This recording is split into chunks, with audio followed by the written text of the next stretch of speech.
Good afternoon. My name is Hamza from the Strategic Communications at the Ministry. And today we're joined by very distinguished ambassadors. Her Excellency Hafsa, Ulama, Ambassador to Germany, His Excellency Abdulla Subousi, Ambassador to Australia, and His Excellency Fahad, Raqbani, Ambassador to Canada. Thank you, Your Excellencies, for your time today and to join me to discuss further your experience in your host countries with tolerance. Knowingly, in the UAE, tolerance is a way of life and a key pillar of the government's policies, interfaith dialogue, and international partnerships. And with more than 200 nationalities living together, the UAE is one of the most diverse countries in the world, and its success is built on openness, inclusiveness, and mutual respect. Let me start to ask each of you to give an opening remark, if you don't mind. Sure. Who will start? Do you want me to start, Hamza? Yes, here we go. Thank you very much. Thank you for this opportunity and my greetings to everybody, to my colleagues, of course, and to all the audience. I think it's a great day to talk about, and a very important time also to talk about tolerance and the importance of it in the world. I think on the 16th of November is going to be the International Day for Tolerance, and it's a good time to be celebrating that. UAE is definitely, I would say, a star when it comes to tolerance. The whole year last year was actually a year of tolerance, dedicated to this important value and principle. So I hope that through the discussion today, we can talk about what are the areas that we are working on in tolerance to promote it globally also. So thanks a lot. Thank you, Your Excellency. Your Excellency, Fahad.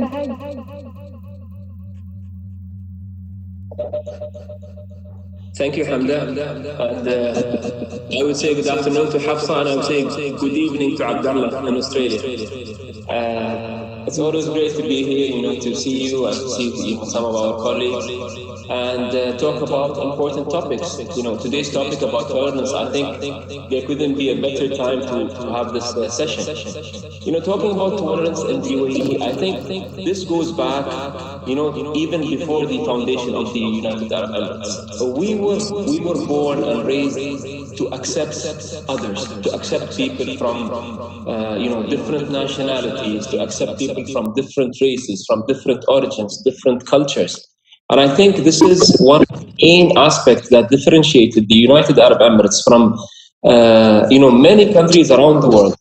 Hafsa just said, or Hamda, we have more than 200 nationalities living in, peace and harmony in the UAE. I mean, that's a great statement.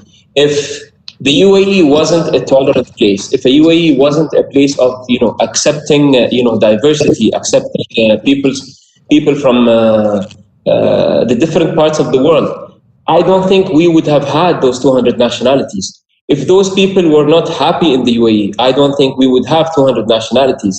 So I think, having, this diverse group of people living in the UAE, I think is one of the greatest statements that the UAE presents to the world today. And, I'm very pleased to be with you and, my colleagues here to talk about tolerance, hopefully, giving the people listening in, not boring them, but giving them some insight into our views about tolerance.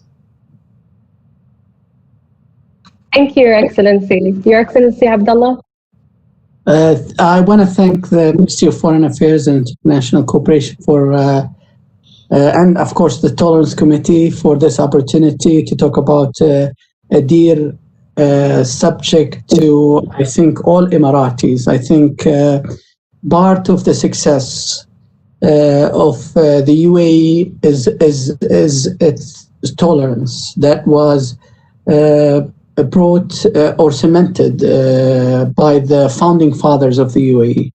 I don't think when a lot of I just got done with an event where I hosted the Speaker of the Parliament and the President of the Senate, and attended by many businessmen who have done business in the UAE. And their comment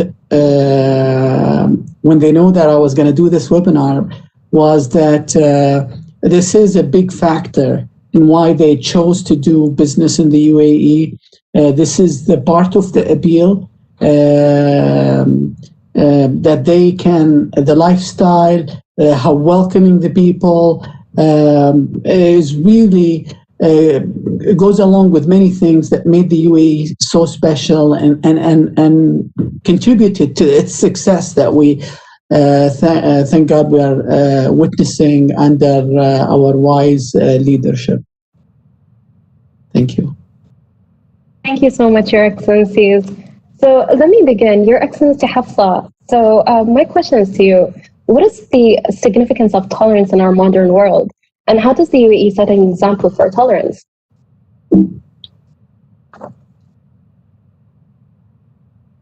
Your Excellency, you're on mute.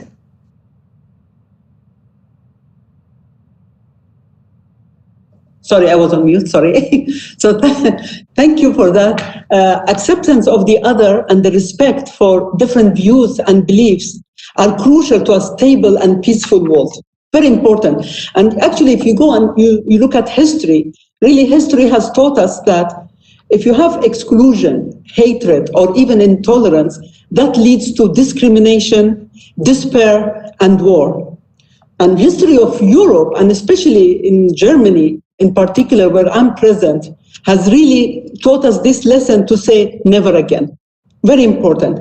It becomes even more important to have countries to have tolerance as part of their governance. UAE is always a great example of that. And it's a country where tolerance is really driving the national strategy, in my opinion. And when we talk about the values of tolerance, I have three major factors that I can talk about, which are special to our country, that can become a model for others. Leadership, inclusion, and positive contribution.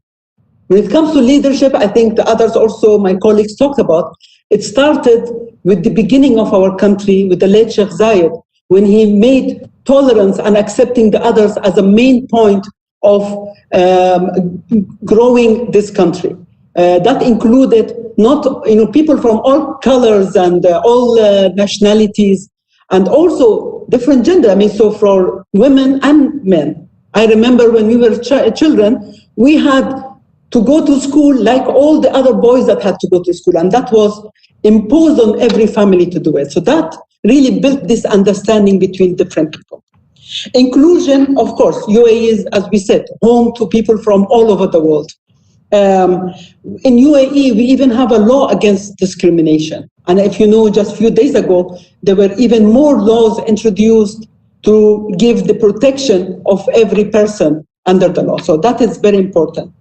Positive contribution. Again here, this is the foreign policy part of UAE's work on tolerance. How we even take that through the global aid that we give to the world.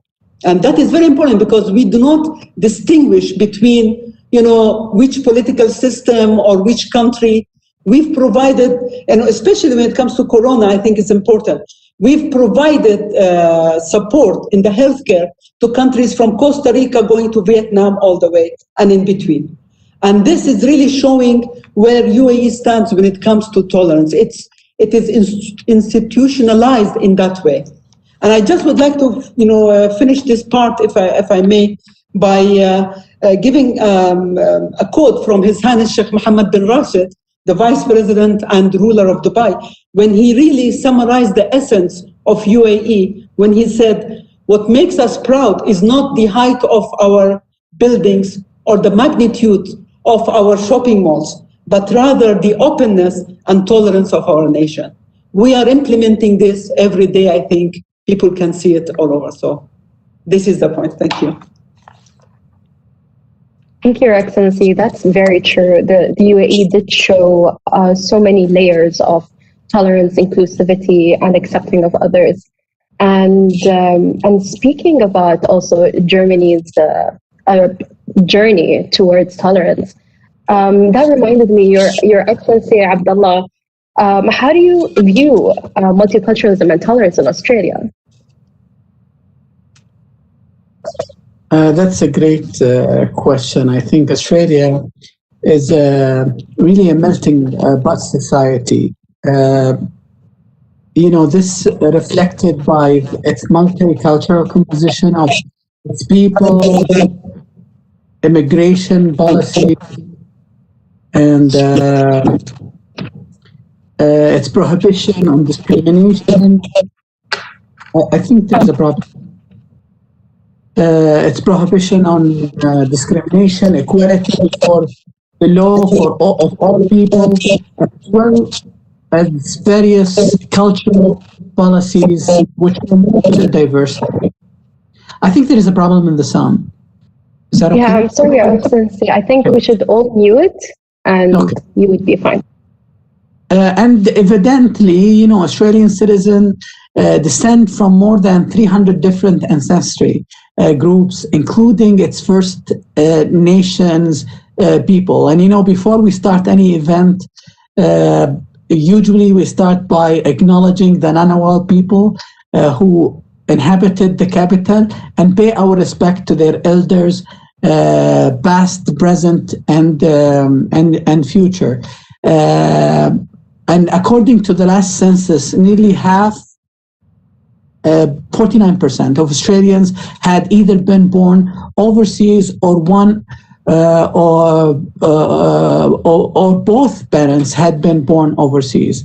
More than 1/5, 21% of Australians spoke a language other than English at home. The most common language spoken after English are Mandarin, Arabic, Cantonese, and Vietnamese. So Australia is also religiously diverse with the different sects of Christianity. It's the most common religion, I think 52.1%, followed by Islam, which is only 2.6%. The second largest religion, followed by Buddhism, which is 2.4%, while 30% said they had no religion. And the Australian society is a tolerant and inclusive. A study published that I saw the other day by the Sydney Morning Herald found that Australians are mostly tolerant toward cultural differences. One key difference to other countries is that Australia does not only permit multicultural expressions in the private sphere, it's openly collaborated publicly. There are annual multicultural festivals hosted across all states in Australia. Since I've as an embassy, we participated in one in Queensland, and we did one here. This year, the embassy participated in the Canberra National Multicultural Festival. Over 3 days, cultures from every continent, including food and cultural activities, and thousands and thousands of visitors. So. Thank you, Your Excellency. That is very interesting also to see how such a melting pot Australia is and how everybody works together in that community, and understanding that our embassy have worked very well within the society. Your Excellency Fahad, also understanding the UAE's embassy's participation in many events. And there was one in particular that you have organized, which is the first North American exhibition of Afghan peace carpets by Fatima bint Mohammed bin Zayed initiative held in Ottawa. So can you please tell us a little bit more about the initiative, and why did you choose to highlight this specific initiative, knowing how beautiful and impactful it is? Thank you, Hamda. Before answering your question, I just would like to take a step back and elaborate a little bit on Hafsa and Abdullah's statements around a few very important issues here. Mentioning tolerance, we talk about acceptance. We talked about inclusion. We talked about positive contribution. We spoke about, supporting one another. I mean, these are pillars of tolerance, and these are embodied within the United Arab Emirates and within people from the United Arab Emirates. So it's not, when we talk about tolerance, I think it's very important to talk about, how do you explain tolerance? It's not a new initiative. It's not a new, topic that is, has just come up in the UAE and suddenly became an important topic. it's something that has been, that we grew up with. And I think this is very important to mention today, not only for people in the UAE, but to the world. When we, when we supported the other countries in Corona, it's not just because we want to say, the UAE is a rich country and yet it has to support other countries because it's got the, the wealth and it's got the, the supplies that we can provide to other countries. I think it's the statement that we have sent to the world, supporting more than 120 countries during COVID. I think this is a great testament to the world that, we will be there whenever we are needed and whenever we can provide and support countries who are in need, no matter how different we are, no matter if we have disagreements, but we will still be there to support humans and support humanity. So going into the, Fatima bint Mohammed bin Zayed initiative, it's an initiative that was established in 2010. And, talking about the Peace Carpet Initiative, I think it's important to give a little bit of history around that. Previously, a country like Afghanistan, it was deteriorated by war. The women used to produce what was called a war rug. And it was something that they would do. And even, on the rugs itself, you would see weapons, you would see things that would only make you think of war. Because that was their, they were producing that during a period of war. When this initiative came about, that war rug has been changed to a peace carpet. So instead of people thinking about wars, we wanted people to think about peace. And, up to today, more than 4,000 Afghani women have been, are working on this initiative. When we hosted it here in Ottawa, we wanted to showcase an initiative that we did in the UAE to support, people in other countries and to provide them with an opportunity and to provide them with, thinking positively in, for a better life. So instead of people just thinking about war, people thinking about peace. And more importantly, it was, in this initiative is the women aspect. They are recognized as equal, respected, valued partners, which is a direct principle of tolerance. And I think, Hafsa would elaborate more on, women and tolerance throughout our discussion today. Thank you, Hamda. Thank you, Your Excellency. That's very true. And that's a very interesting representation how a collaboration can influence tolerance and can portray it even further. Your Excellency, Hafsa, I wanted to ask you, how does tolerance play a further impact to the relations between countries? If you can give some examples as a female ambassador, we had an example saying that females play a huge role in tolerance. If you could elaborate further. Sure. Thanks a lot. I think, tolerance is actually the foundation of relations, international relations between countries, because we have to realize that every country is different. Their political systems are different, their ideologies, their religions, so all of this is very important. So that becomes very important. That will be a bridge always that you can build between countries. And in that way, it's essential to have, the acceptance of the other and to know that the other can be thinking different or cannot maybe agree with you on everything, but to come into a common ground between each other. So that is really important in international relations between our countries. The other area that I think tolerance does, it actually breaks, in a way, stereotypes also. It's very interesting because as a woman ambassador from, our part of the world, from Arab country, from the Middle East, there is always, I feel, a stereotype that, the women do not have the same rights as men in our part of the world. And I come across a lot of this. So what UAE is doing is actually breaking these stereotypes when we go abroad. I can give you examples. I have, for instance, many meetings that I had with officials. When I go and meet them, before I introduce myself, I find the others always say, yes, hello, but where is your ambassador? They think that the ambassador has to be, and I've come across few times in few countries that I've been to.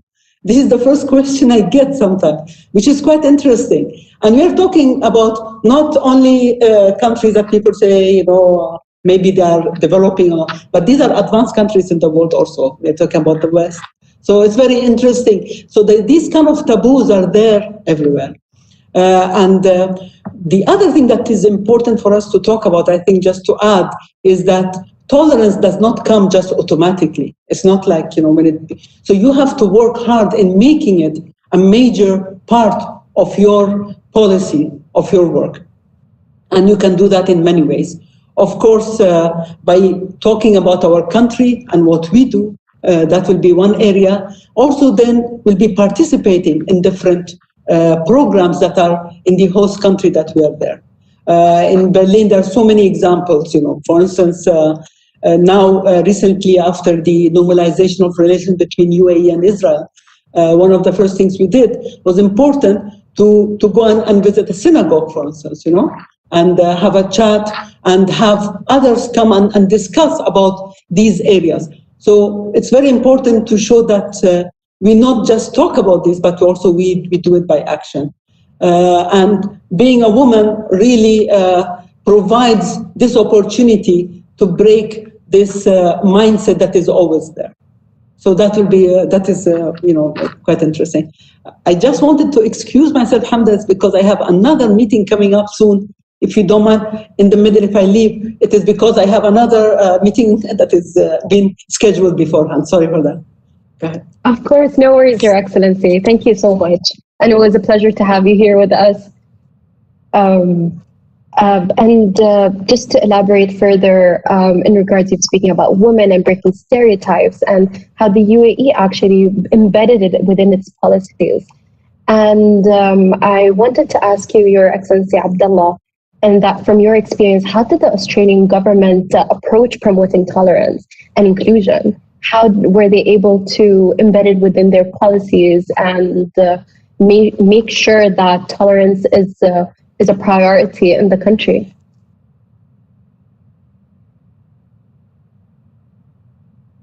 Thank you, Hamda. That's a great question. But I want to make a comment, if you allow me.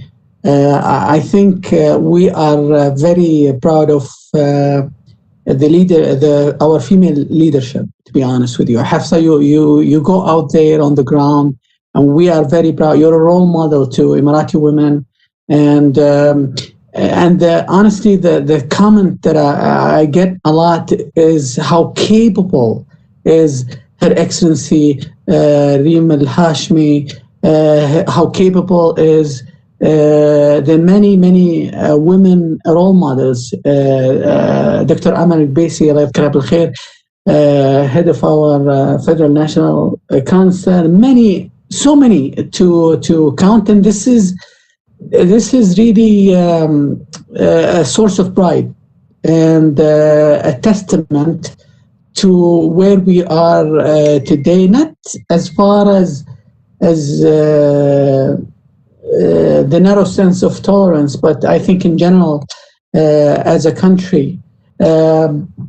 Similarly, I think, from my experience here and going back to your question, Hamda, multiculturalism is not just a label, but has been actively supported by the Australian government, since the 1970s. And very much so in the UAE, we have been doing the same, although the label is not the same, it's not, now that we have a tolerance, it's how, like Fahad mentioned before, it's part of our culture. For example, I'll give you an example. The Australian Multicultural Council, AMC, Australians love their acronyms. So is a ministerially appointed body representing a broad section of Australians interested that provide, independent and robust advice to government on multicultural affairs. The social cohesion and integration and of the society, and also the programs that the government has to offer. I've read, I think, if I'm not wrong, that Australia had a multicultural statement back in March of 2017. This is before my time in Australia, but they offered this beautiful document, and it's a statement signed by the Prime Minister back then, and supported by the ministers who interact with this subject, under the title, I think, Multicultural Australia, United, Strong, Successful. And this document, I can see similarities with the UAE, but you know, I might be able to talk more about it later in the discussion. A regular interfaith and intercultural dialogue is critical, as we have implemented in the UAE, to reduce the possibility of tension within communities and to strengthen the cohesion and harmony. You know, such dialogue helps to reduce prejudice, promote cross-cultural understanding. It also improves relations between different ethnic, religious groups, and maybe enhance the sense of belonging and trust. And I think in the UAE, maybe I can talk about this later, but you know, there is similarity with our tolerance program. The fact that we have a tolerance committee, you know, in the Ministry of Foreign Affairs, is something really wonderful in that retrospect. But maybe I'll come back to that later. Thank you, Hafsa. Thank you, Your Excellency. It is very interesting to see how Australia approaches such a topic as tolerance. I do see that a lot of governments, or basically in societies, tolerance is not seen as something that should be embedded in policies, but in a way to promote it, it is as important. And as we've been mentioning, that the late Sheikh Zayed, he rooted tolerance and rooted the essence of welcoming everyone in our DNA in this country, in the UAE. Your Excellency Fahad, I wanted to ask you if you could share also some of your experience with the Canadian government and how tolerance is embedded in their policies. Also knowing that Canada is in the Americas is considered very tolerant. Well, thank you, Hamda, once again. I think it's very important to, you know, when we talk about tolerance, to mention, you know, how tolerance brings us together. You know, in a country like Canada, and you know, I would like to emphasize also on some of the issues which Abdulla touched upon, you know, which is, you know, interfaith or intercultural exchange and dialogue. This is of extreme importance, especially in today's world. And if you look at what the UAE has done over the past years to emphasize on that aspect, look at the Abrahamic House. Look at the Pope's visit to the UAE and having the Mass, you know, in Sheikh Zayed Sports City, with, I think, 150 or 180,000 people attending that Mass, the first time in the Gulf. You know, we were criticized a lot by many people, but we still moved ahead, because the message that we're trying to send across is people from all over the world are welcome in the UAE. No matter where you're coming from, no matter what your beliefs are. I mean, Abdullah was talking about, you know, how the different nationalities, the different, faiths in Australia, whether they're Christian, Muslims, Buddhists, or others. In the UAE, it's the same. we've got Muslims, we've got Christians, we've got Jews, we've got Buddhists, we've got Hindu, we've got, the rest continues. I think, these are very important issues that we have to emphasize on, and we have to show why is the UAE doing that. So it's not by coincidence. When you have Pope Francis and the Sheikh Al-Azhar, sign an agreement in Abu Dhabi, that's a great testament that we are encouraging interfaith dialogue. When His Highness Sheikh Mohammed bin Zayed, announced the Abrahamic House in Abu Dhabi, that's a testament to the world. That was before the agreement that was signed with Israel. Okay? So I think these are very important for us to showcase and to show the world that, we can all live together. At the embassy, we've participated in, in many events, because I believe it's very important on us to showcase what our country does. For example, last year the UAE hosted the Special Olympics, first time to be hosted in the region. Countries from all over the world, including Israel, participated. Okay? So what the statement that we're sending here is, we all have issues. Leave alone, people with disabilities also have, or what we call them in the UAE, the determined. They have their challenges, but so do us. We have our challenges. I truly believe, we all have, different strengths and skills. But hosting the Special Olympics, hosting the Abrahamic House, hosting the Pope Francis and Sheikh Al-Azhar. We are showcasing that, the UAE is really moving ahead when it comes to, accepting one another, when it comes to, the bigger issue of tolerance, and when it comes to the, living together in peace and harmony. So, I'd leave you with that. Thank you, Your Excellency. And I think we've touched upon this, saying, comparing the UAE with, or noticing the UAE's activities with tolerance, and how the UAE is hosting the Abrahamic House. How did it host the Special Olympics and more events? And Your Excellency, Abdullah, I wanted to ask you, the similarities and differences between the UAE and Australia when it comes to tolerance and acceptance. What are your opinions about that? Hamda, that's a great question, but I think it's a unique position of ambassadors around the world is to observe, their home,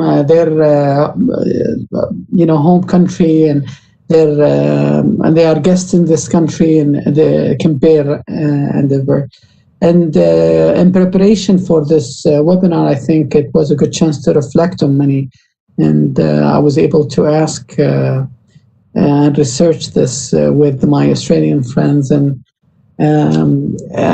because I think both UAE and Australia are home to, like we said before, more than 200 different nationalities, and both countries are multicultural, multi-religion, they're multi-racial societies. All these groups are well integrated and accepted in Australia, as it is the case in the UAE. There will be minor differences, and this is due to cultural differences in many ways, including, when it comes to respect of law and celebrating diversity and promoting inclusion. These are the same.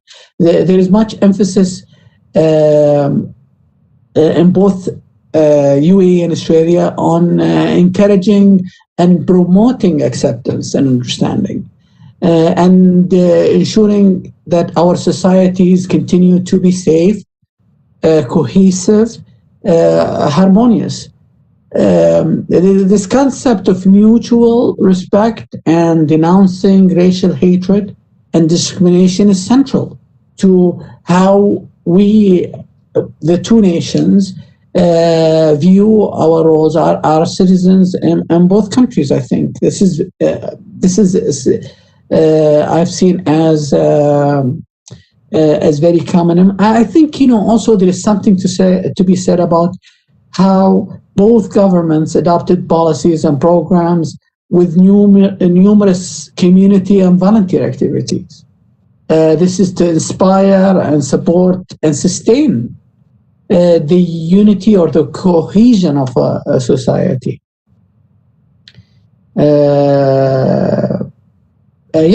That's thank you.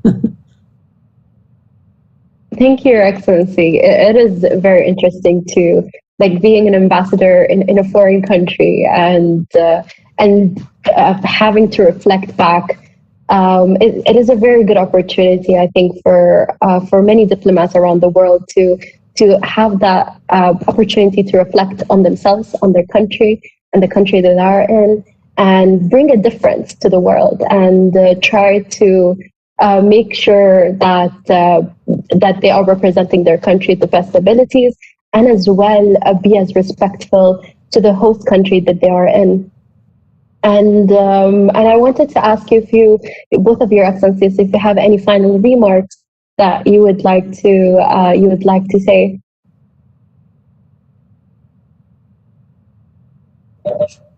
So, Hamda, I think discussions like these are very important, and I think it's as Abdullah said, we as ambassadors, have an important role, not just presenting the country because taking it just from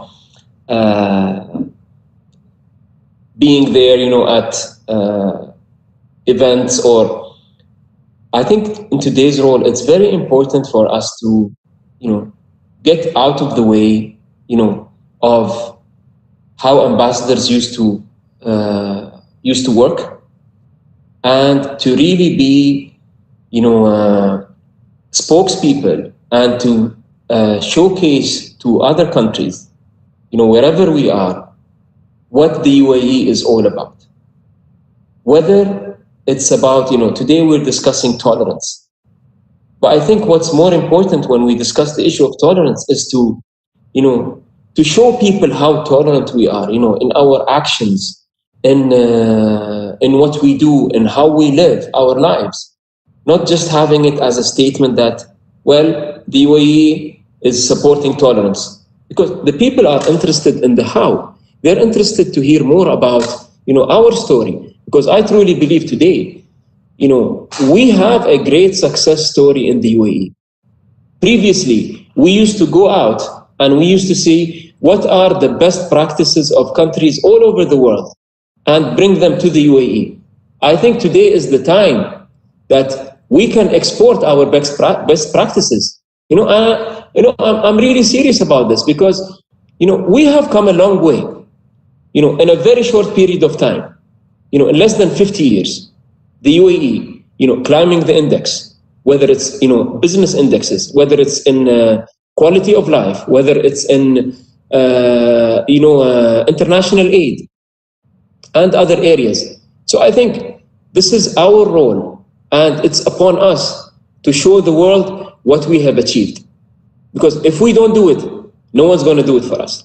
Okay, we are ambassadors, and we have a certain duty to perform here, and to really show why the UAE is different, why the UAE's presence today in the world is important, and why the UAE's contribution to the world has value. When we work together with the during COVID with the World Health Organization, it's for a specific reason. And this is not because of the COVID pandemic today. It goes way back. If you take about, if you look at international aid, the UAE is the #1 country in the world when it comes to, international aid per GDP. Okay, we are the #1. And I believe, our leadership plans on maintaining that position. We don't want to let go. So I think all of these positive, aspects and positive, issues that we represent in the UAE, need to be recognized. And we as ambassadors, as Abdullah was saying, we have to be responsible and we have to showcase that to the world. Thank you. I want to continue, Hamda, after where Fahad stopped. I think we have an advantage as not just as ambassadors, but as UAE citizens. So we have a great story to tell. The story of the past 50 years.